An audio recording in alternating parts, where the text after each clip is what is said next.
Day 28 of Ramadan in Kuwait. ఇలా జరుగుతుందని అసలు కనుకోలే. ఎగ్జాక్ట్ గా ఇఫ్తార్ టైం కి డ్యూటీ పడ్డది. మా కువైట్ ఇంట్లో చేసిన ఫుడ్ ఎత్తపోయి వాళ్ళ ఇంట్లో ఇచ్చి మళ్ళీ వాళ్ళ ఇంట్లో చేసిన ఫుడ్ తీసుకురావాలంట.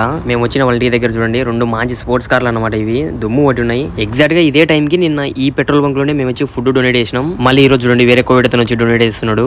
ఈ రంజాన్ మొత్తం ఇలా ఫుడ్ అయితే డొనేట్ చేస్తారు ఇక్కడ ఈ కువైట్ లో. ఎగ్జాక్ట్ గా ఇఫ్తార్ టైం కి అయితే వచ్చేసిన మా ఇంటికి. ఈ రోజు మా షరీఫ్ అన్న అయితే అనుకున్నాడంట నేను ఎగ్జాక్ట్ గా ఇఫ్తార్ టైం కి రాలేనేమో అని. ఈ రోజు పిచ్చి ఆకలితో అయితే ఉంది. నిన్న మా ఫ్రెండ్ కి అయితే చెప్పేసిన సంపుకుంటూ వచ్చాను కారు. సక్సెస్ఫుల్ గా ఇప్పుడైతే మన యూట్యూబ్ అండ్ ఇన్స్టాగ్రామ్ నేమ్ అయితే చేంజ్ చేసేసినాం. చాలా మంది మీ ప్రొద్దుటూరు అబ్బాయి అని పెట్టేసుకోబరు అని చెప్పడం అయితే జరిగింది. అందువల్ల ఆ పేరు అయితే పెట్టేసిన. ఇంకా అలా నేను మా షరీఫ్ అన్న వెళ్తున్నాం మసీద్ దగ్గరికి రోజా వదిలేకి. ఖచ్చితంగా ఇఫ్తార్ టైం కి ఆ బుడ్డగారు మా మసీద్ దగ్గరికి వచ్చి అవుతుంది. వచ్చి ఇలా పాపం మజ్జిగ బాటిల్ వాటర్ బాటిల్ ఇచ్చి వెళ్తాడు ఆ కోవిడ్ అతను. ఇంకా అలా మా ఫ్రెండ్స్ అందరికి జ్యూస్ పనిచేసి తర్వాత ఖర్జూరం బాక్స్ ఓపెన్ చేసేసిన. ఈ రోజు ఇఫ్తార్ కి మనం అయితే సపరేట్ గా అయితే కూర్చున్నాం. మనకు వచ్చేసి జ్యూస్ మజ్జిగ బాటిల్ బిర్యానీ వచ్చేసింది ఈ రోజు. ఇంకా అలా ఫాస్ట్ గా తినేసిన తర్వాత మా ఫ్రెండ్ అయితే ప్లేట్ కడిగేసింది ఈ రోజు. మా ఫ్రెండ్ నాకు నేను అడుగుతాను కానీ ఈ రోజు. ఇంకా అలా నమాజ్ కంప్లీట్ చేసుకుని గవ్వ చాయ్ వేసుకుని బయటికి వచ్చేసిన. ఇక్కడితో డే 28 ఆఫ్ రమదాన్ కంప్లీట్. ఇంకా రేపు ఒక్కరోజే ఫాస్టింగ్, సండే వచ్చేసి రమదాన్. ఫస్ట్ టైం ఈ 2025 లో రమదాన్ ఎలా జరుపుకుంటారో చూడబోతున్నా ఈ కువైట్ లో. మీకు కూడా క్లారిటీగా కళ్ళకు అద్దినట్టు చూపించేస్తా.